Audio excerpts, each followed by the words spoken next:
तो बाबा कह रहे हैं कि जो युगलों से बात कर रहे हैं बाबा, जैसे कल बाबा ने थोड़ा सा रिकैप करते हैं, कल बाबा ने क्या बात करी थी कि सिद्धि स्वरूप की विधि, कि अगर हम सिद्धि चाहते हैं, सिद्धि का मतलब होता है कि जो भी हम सोचें वो या तो हमारी बुद्धि में वही आए जो होना है, या फिर जो भी हम सोचें वो पूरा हो जाए, उसको कहते हैं सिद्धि।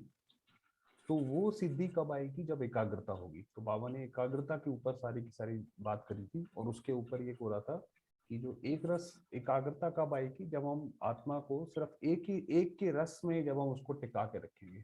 आत्मा जितनी जितनी अलग अलग रसों में वो गई हुई होगी, उतनी एकाग्रता उसके लिए मुश्किल होती है। उसी बाबा आगे बता रहे हैं कि जो युगलों से बात कर रहे हैं वहां से हम लोग ले सकते हैं। जैसे युगल, युगल का मतलब होता है जो हस्बैंड वाइफ दोनों चलते हैं, तो वो जो बाबा के ज्ञान में दोनों चल रहे हैं वो युगल है। युगल मूर्त अर्थात सेवा के लिए सैंपल रूप। तो ये जैसे कि सैंपल है सेवा के लिए, जो युगल, जैसे हम लोग घर में रहते हैं तो हम सारे के सारे बाबा कहते हैं आप सैंपल हो। क्योंकि आप देखिए जो साधु सन्यासी होते हैं वो तो कह के चले गए कि भाई ऐसे कोई पवित्र नहीं रह सकता, कुछ भी नहीं हो सकता, घर में रहते हुए तो बिल्कुल नहीं हो सकता। तो सिर्फ एक ही बाबा ही है जिसने आकर ये प्रथा चलाई, और जो प्रथा आगे सतयुग वगैरह में भी काबिल रहेगी। प्रवृत्ति में भी इसलिए रखा हुआ है कि विश्व के आगे सेवा का सैंपल बन जाए। बाबा कहते हैं आपको जो प्रवृत्ति में रखा है वो इसीलिए रखा है ताकि एक, आखिर में बाबा ने बोला है कि ये साधु सन्यासी सारे झुकेंगे बाबा के आगे, कि और इसी बात पे झुकेंगे कि जो काम कोई भी नहीं कर पाया वो भगवान ने किया।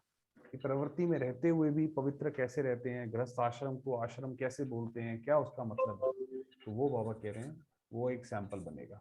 तो प्रवृत्ति में रहते विश्व के शोकेस में विशेष शो पीस होकर चलते हो, तो आपको ऐसा लगता है कि आप शो पीस हो विश्व के उसमें। एक शोपीस अनेकों का सौदा कराने के निमित्त बन जाता है। माना अगर एक को हम देखते हैं, जैसे अभी सिस्टर शिवानी है, वो घर में रहती है, उसकी शादी वादी सब हो चुकी है, घर संभालती है, अगर उसके बाद भी वो कितना ज्ञान में आगे गई है, तो जैसे वो अनेकों के लिए जैसे एक उदाहरण है। तो जो प्रवृत्ति में रहते हैं वे अपने को विशेष शोपीस समझ कर रहो तो बहुत सेवा के निमित्त बनेंगे। कि हम जैसे जैसे किसी भी हम दुकान में या कुछ जाते हैं, तो हर एक व्यक्ति जो है एक शो शो पीस रखता है जिसके अंदर अपना बेस्ट सैंपल रखता है। तो कोई भी दुकान में ग्राहक आता है, सबसे पहले वो उसे वो दिखाता है। तो ऐसे ही हम इस परमात्मा के यज्ञ में जैसे कि हम सैंपल शो पीस है। घर में नहीं रहते हो, शोकेस में रहते हो। शोकेस में अपने को समझेंगे तो सदैव सजा सजाया रहेंगे। शोकेस में गंदी चीज नहीं रखी जाती। तो अपने ऊपर हम इतनी नजर रखें, ऐसा नहीं है घर में कैसे भी रह रहे हैं, कैसे भी खा लिया पी लिया, वो तो उसके फिर कोई मायने नहीं है फिर उसका। अगर हम उसके बाद सिर्फ योग लगा रहे हैं तो उसका कोई मायने नहीं है। तो बाबा कहता है आप अपने आप को ऐसे जैसे भगवान की धरोहर है ये हमारा घर भी, चाहे और इसमें जो लोग हैं वो भी जैसे कि अमानत है, कि शरीर भी बाबा की अमानत है। तो उस हिसाब से हम लोग ये रहें। अभी थोड़ा समय आगे बढ़ेगा, ये बाबा बता रहे हैं कि अब आगे आने वाले टाइम में क्या होगा। अभी थोड़ा समय आगे बढ़ेगा तो सारे विश्व के अंदर प्रवृत्ति में रहकर निवृत्त रहने का नाम बाला होगा। उनका नाम बाला होगा जो ऐसे प्रवृत्ति में रहते भी जो निवृत्त रहते हैं। माना कि जैसे कमल फूल समान, इसीलिए कमल को पवित्रता का फूल आप देखेंगे बहुत देवताओं के हाथों में कमल का दिखाते हैं। कि वास्तव में जैसे जो हम लोग जो भावी देवता हैं वो दुनिया में रहते हुए भी, प्रवृत्ति में रहते हुए भी कमल फूल समान, जैसे कमल कीचड़ से लेता तो है और उससे आदान प्रदान सारा करता है मगर उससे परे रहता है। तो वो बाबा ने कहा उनका नाम बाला होगा, वो सारे के सारे निकलेंगे कि ऐसे कौन रहता है। आप लोगों का दर्शन करने के लिए तड़पते हुए आएंगे। बाबा ने कहा अभी थोड़ा समय आगे बढ़ने दो। जैसे जैसे जो जो एक एक सहारा है दुनिया में, वो सारा का सारा सहारा एक एक करके टूटता चला जाएगा। चाहे वो इलेक्ट्रिसिटी है, चाहे टेक्नोलॉजी है, चाहे संबंध संपर्क है, कुछ भी है। तो बाबा ने कहा फिर आपके पास तड़पते हुए आएंगे कि ऐसा कौन है। कहेंगे ऐसी कौन सी बहादुर आत्माएं हैं जो हम नहीं कर पाए वह करके दिखा रही हैं। कि बहादुर से याद आया, कल एक वीडियो डाली थी उसके अंदर कि वो पंजाब में जब कोई टेररिस्ट आ जाता था बाबा के घर पे। ये तो बहनें आप जानते हैं कि यहाँ पे तो बहनें ही रहती हैं और वही सेंटर इंचार्ज वगैरह सब होती हैं। तो वो कैसे बहनें टेररिस्ट को कैसे डील करती हैं, वो कल एक छोटा सा वीडियो था वो जो स्नैप करके डाला था। तो अब बाबा कह रहे हैं यहाँ पर जो आपके लिए फिर बात होगी कि ये ऐसा कौन है बहादुर आत्माएं हैं जो कि प्रवृत्ति में रहते हुए कर रही हैं। युगलों की अपरम अपार महिमा होगी। फिर जो जो ये देवियों का गायन है जो बाबा बताते हैं हमेशा, तो वो फिर उससे गायन होगा कि इनको सिखाने वाला कौन है। बाप के कार्य को प्रत्यक्ष करने के निमित्त बनेंगे। भगवान को वो जब मानेंगे जब उसके कार्य को देखेंगे, क्योंकि ये सृष्टि तो कर्म प्रधान सृष्टि है, कि अगर जब तक उसका कार्य प्रत्यक्ष नहीं होगा तब तक भगवान प्रत्यक्ष नहीं होगा। उसका कार्य का सैंपल क्या है? उसका सैंपल हम है। कोई साधारण नहीं हो, विशेष आत्माएं हो। तो बाबा तो हमें उस नजर से देखता है कि आप कोई साधारण आत्मा नहीं है, अपने को कोई साधारण मत समझो कि हम तो घर पे रहते हैं, हमारा क्या है। ऐसा नहीं है, अपने आप को साधारण नहीं समझो। फिर बाबा कुमारों से बात कर रहे हैं। कुमार जो कि जिनकी भी शादी नहीं हुई उनको कुमार बोला जाता है। सभी अविनाशी कुमार हैं। बाबा कह रहे हैं मतलब अविनाशी कुमार है मतलब हमेशा ब्रह्मचर्य को फॉलो करोगे, भीष्म पितामह की तरह रहोगे। कुमार कुमारियों को एक्स्ट्रा मार्क्स किस बात की मिलती है और क्यों मिलती है? तो बाबा कह रहे हैं जो कुमार कुमारी है जिन्होंने अपना जीवन दिया है बाबा के यज्ञ में, उनको एक्स्ट्रा मार्क्स है। और क्यों है?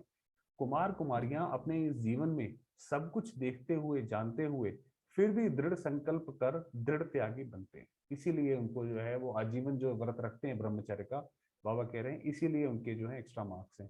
उस त्याग का भाग्य मिलता है कि सब कुछ जानते हुए देखते हुए दुनिया कैसी है क्या है वो करते हैं, इसीलिए इसका भाग्य है त्याग। और सबसे बड़ी बात है त्याग का ही भाग्य है।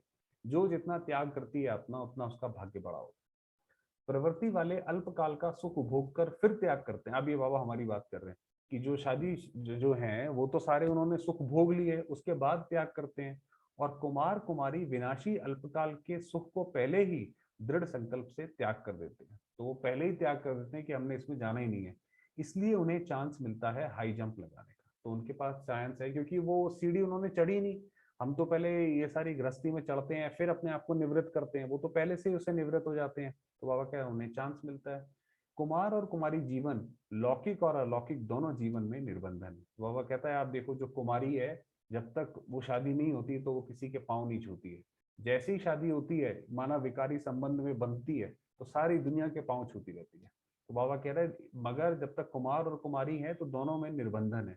निर्बंधन होने के कारण जितना आगे बढ़ाना चाहें बढ़ा सकते हैं। माना कोई ऐसे कोई दिक्कत वाली बात नहीं है, कहीं पे भी सेवा में जाना है, कितनी भी सेवा आगे बढ़ानी है, ज्ञान में आगे बढ़ना है, योग में आगे बढ़ना है, तो कोई कहने रोकने वाला नहीं है। तो सभी हाई जंप वाले हो ना, सेकंड में सोचा और किया तो जैसे हाई जंप हो गई। यही हाई जंप है, सोचना और करना साथ साथ हो। तो जो करना चाहें जैसे करना चाहें वो करें। कुमार और कुमारियों को देख बाप दादा विशेष खुश होते हैं क्योंकि गिरने से बच गए। दुख की सीढ़ी चढ़ी नहीं। अब क्या होता है जैसे हम प्रवृत्ति वाले हैं, हम तो पहले सीढ़ी चढ़ जाते हैं, संबंध हमने रच दिए, फिर धीरे धीरे हम उन संबंधों के साथ रहते हुए भी हम अपने आप को कमल फूल समान पवित्र बनाते हैं। मगर कुमार कुमारी को तो वहां पे जाने की जरूरत ही नहीं है। तो बचे हुए को देख खुशी होती है। तो बाबा कहते हैं जैसे आप उस दुख की दुनिया से बच गए। फिर अमेरिका से बात कर रहे हैं। सदा बाप के सर्व संबंधों और सर्व खजानों को अनुभव करते हो? पूछ रहे बाबा कि आपसे, पार्टी से, कि आपको सारे संबंध बाबा से, ऐसा नहीं है कि सिर्फ बाबा टीचर ही है या सिर्फ सतगुरु ही है कि सिर्फ पिता ही है, बाकी सारे संबंध हमारे उसी के साथ हैं। तो बाबा कह रहे हैं आपको सब अनुभव होते हैं। जैसे बाप के गुण हैं उन सर्व गुणों का अनुभव होता है कि जैसे जो बाप या सिर्फ कहने मात्र है, बाबा को कहते हैं भाई प्यार का सागर है, क्या उससे हमें ऐसे प्यार का अनुभव होता है? या अब जैसे उसको कहते हैं ज्ञान का सागर है, तो हमें ऐसा लगता है कि उसका ज्ञान सर्वोपरि है, उसके ज्ञान में सर्व जो सुख समाये हुए हैं, सारे सार समाये हुए हैं, तो उसके गुणों का अनुभव होता है। सर्व खजानों में से व सर्व संबंधों में से अगर एक भी संबंध का अनुभव कम हुआ तो वह संबंध अपनी तरफ आकर्षित कर बाप से दूर कर देता है। इसीलिए आप देखेंगे पूरा गीता में या फिर बाबा जो भी ये प्रैक्टिकल गीता सुनाते हैं, इसके अंदर बाबा ये कहते हैं कि जितने भी संबंध हैं उन सबकी एक एक करके लिस्ट बनाओ कि वो सारे के सारे संबंध हमें शिव बाबा से अनुभव होने चाहिए। अगर उसमें से कोई भी, अब मान लीजिए माँ का संबंध है, बाकी सारे संबंध तो मैंने जोड़ लिए, माँ का नहीं जोड़ा, तो जब कभी ऐसी दुख परेशानी आएगी तो अपनी लौकिक माँ याद आएगी, शरीर की माँ याद आएगी, शिव बाबा याद ही नहीं आएगा उस पॉइंट पे जहाँ पे माँ का कर्तव्य होगा। ऐसी साजन सजनी आप हस्बैंड वाइफ सबका देखते जाएंगे तो वो उतना जो है कमी रह जाएगी। तो इसलिए चेक करो सर्व संबंधों का अनुभव किया है। बाबा कहते हैं अंत में जहाँ पे आपका वो लूप होल रह गया होगा, जैसे आप मान लीजिए कोई एक ऐसी प्लेट हो जहाँ पे वो छेद होता है, सारा पानी वहीं से निकल जाता है। तो इसी तरीके से अगर हमारे उसमें भी कोई ऐसा कोई छेद रह गया होगा, जो अनुभव की कमी रह गई होगी, तो अंत समय वही याद आएगी कि जिसकी, जो मान लीजिए किसी को बेटे की रह गई है तो अंत समय में वो बेटा याद आएगा, बाबा नहीं याद आएगा। तो बाबा कह रहा है इसलिए चेक करो और सर्व संबंधों का अनुभव करो, सर्व खजानों के मालिक और फिर बालक। कर्म करने के लिए, सेवा करने के लिए डायरेक्शन पर चलने वाले बालक। माना ये बालक और मालिक का क्या अर्थ है कि जैसे बाबा ने बोला, जैसे बाबा ने कर्म करने के लिए बोला, सेवा के लिए बोला, तो उसमें बालक बुद्धि। माना उसके अंदर फिर बाबा के ऊपर ये क्वेश्चन नहीं, डिबेट नहीं माइंड में कि पता नहीं ये सही है नहीं है, कोई इसमें वो नहीं। जैसे बालक छोटा बच्चा होता है, छोटे बच्चे को माँ बाप जैसे बोलते हैं तो वैसे वो करते हैं। माँ बाप तो ये भी बोल देते हैं कि आप ज्यादा दिमाग मत लगाओ, जो बोला है वो करो बस। तो ऐसे ही उसमें बालक। फिर अपनी ऊंची स्थिति में स्थित होने के समय मालिक। फिर जब अपनी स्थिति हमें बनानी है, उसके अंदर हम एक मालिक की उसमें स्टेज में आए, अथॉरिटी की स्टेज में आए, कि हमारी स्थिति ऐसी नहीं है कि हमारी स्थिति किसी ने बोला तो नीचे चली गई, डामाडोल हो गई। फिर स्थिति हमारी ऐसी अंगत जैसी हो। तो बाबा कह रहे हैं ऐसे कार्य करो। बालक और मालिक का ये मतलब है। बालक और मालिक दोनों ही स्टेज का अनुभव है। ये दोनों का अनुभव होता है कि जब बाबा कोई चीज बोलता है तो बिल्कुल ऐसे मन के अंदर जाके बैठती है कि बिल्कुल यही हमें फॉलो करना है। और मालिक ऐसा अनुभव होता है, बाबा कहता है कि अपने मन को आप इतना हार्ड बनाओ कि मन में कभी दुख आ ही ना सके। तो बाबा कह रहा है ये दोनों ही स्टेज, बालक और मालिक की दोनों स्टेज अनुभव होती हैं। मालिक मतलब हमारा मन, हम जहां चाहें जितनी देर चाहें वहां पे वो रहे, उससे कहीं इधर उधर ना डिगे, तो वो हो गया मालिक की स्टेज। तो अभी बाप द्वारा मिले हुए सर्व खजानों के मालिक बनते हैं। जो अभी बाप द्वारा सर्व खजानों के मालिक बनते हैं, वही मालिकपन के संस्कार भविष्य में विश्व का मालिक बना देते हैं। तो बाबा कहते हैं जो भविष्य में जो विश्व का मालिक बनेगा, जैसे लक्ष्मी नारायण होंगे, तो उनकी सबसे बड़ी खास बात ये होगी, जो बाकी सारे राजाओं में आप देखेंगे द्वापर से लेकर सारे राजाओं में मिसिंग रही है, वो ये कि वो अपने स्व के मालिक होंगे। जो पहले आत्मा अपने मन बुद्धि संस्कार को कंट्रोल करके चलाएगी, वही भविष्य में विश्व के तख्त पर बैठेगी। सदा अनुभवों की खान से संपन्न स्थिति का अनुभव करो। अब ये बड़ी बात है। अनुभवों की खान से माना जो भी बाबा बताते हैं, जितना भी बाबा ने एकाग्रता सिद्धि की बात बताई, वो अनुभव हो। सिर्फ ऐसा नहीं है कि सिर्फ ये तर्क का ज्ञान नहीं है कि सिर्फ तर्क में सुना या कन रस है या कान में सुनने में अच्छा लगा और खत्म हो गया। उसको अनुभव करो, उसको पूरा उसको, और फिर संपन्न बनो। अनुभव का मतलब यही होता है कि मान लीजिए एक होता है ज्ञान कि सामने ये मिठाई का पीस रखा है, ये हो गया ज्ञान। अनुभव है कि वो उसको चखना, उसको खाना, कि वो उसका अनुभव है कि वास्तव में इसका स्वाद कैसा है। और उसके स्वाद के बाद जब हमें ऐसा अंदर तृप्ति का अनुभव हो कि अब हमारा पेट भर गया इस वाली चीज से, हमें बिल्कुल अंदर से तृप्ति हुई, तो वो हुई संपन्न स्थिति का अनुभव। तो ऐसे वो अनुभव करो। संपन्न स्थिति में जैसे हमारा मन बिल्कुल अपने आप शांत हो जाएगा कि जो हमें चाहिए वो हमें शिव बाबा से मिल रहा है या मिल चुका है। तो उसमें फिर हमारा तब वो शांति की रियल वो शांति होगी, वरना तो सारी टेम्परेरी शांति है।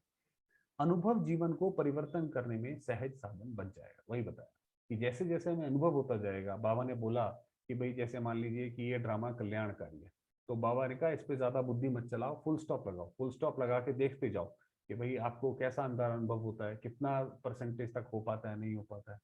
आजकल आपके देश में मेजॉरिटी 1 सेकंड की शांति का अनुभव करना चाहते हैं। अमेरिका में बोल रहे हैं बाबा कि वहां पे क्या है, हर चीज क्विक चाहते हैं ना। तो बाबा कह रहे हैं आपके देश में चाहते क्या है कि 1 सेकंड में शांति अनुभव करा दो। ऐसी तड़पती हुई आत्माओं को सेकंड में शांति का अनुभव कराने के लिए अब बाबा ने बोला कि आप, अब बाबा को तो सब दिखाई पड़ता है, तो बाबा ने बोला आपको वो ये चाहते हैं कि 1 सेकंड की शांति अनुभव कराओ। अब शिव बाबा ने तो करवाना कैसे, वो तो हम बच्चों के द्वारा ही कराएगा ना, क्योंकि भाग्य तो हमारा बनाना है। तो फिर अब बाबा बता रहे हैं कि आप उन्हें कैसे करा सकते हो सेकंड की शांति का अनुभव। ऐसी तड़पती हुई आत्माओं को सेकंड में शांति का अनुभव कराने के लिए सदा अपनी स्थिति शांत स्वरूप की रहे, तब औरों को अनुभव करा सके कि हमारे मन में बिल्कुल एक इंस्टिल, इसको बोलते हैं बिल्कुल शांति पर्सोनिफाइड, वो बिल्कुल हम शांति की मूर्त हो, हमारा मन बिल्कुल शांत हो, मन में कोई भी हलचल ना हो, तब हम दूसरे को अनुभव करा सकते हैं। तो रहम आता है आत्माओं पर, पूछ रहे बाबा ग्रुप से, आपको रहम आता है उनपे? बहुत भिखारी बन करके आपके पास आएंगे। तो आपके पास जब आएंगे तब तो बिल्कुल, जब आत्मा ये वास्तव में ये सत्युग आएगा, सत्युग का क्या मतलब है, उससे पहले सच जो है वो प्रत्यक्ष होगा। सच सच ये है कि हर चीज का सागर, सुख शांति का सागर केवल और केवल एक शिव बाबा है। जब ये सत्य हर जगह प्रकट होगा, उसके बाद जो है सबकी नजर, जब जब आत्माओं की बाकी हर चीज से सहारा टूट जाएगा, उनको लगेगा शांति और सुख कहीं और से मिल ही नहीं सकता, तब उनका ध्यान शिव बाबा के पास जाएगा। तो वो प्रत्यक्षता का टाइम है। तब बाबा कह रहे हैं कि सारे भिखारी बनकर के आपके पास आएंगे। इतने संपन्न होंगे तो अनेक भिखारियों को तृप्त कर सकेंगे ना। अगर हम खुद संपन्न होंगे तब तो हम ये काम कर सकेंगे, वरना पता पड़ा कि हम ही उस दिन अगर डिस्टर्ब हैं या हमारी ही स्थिति अगर ऊपर नीचे है, तो फिर हम कैसे, वो तो नहीं कर पाएंगे। फिर तो बाबा कह रहा है ये फिर आप इसके लिए तैयारी करो। बाकी 10 मिनट रह गए, थोड़ी देर योग।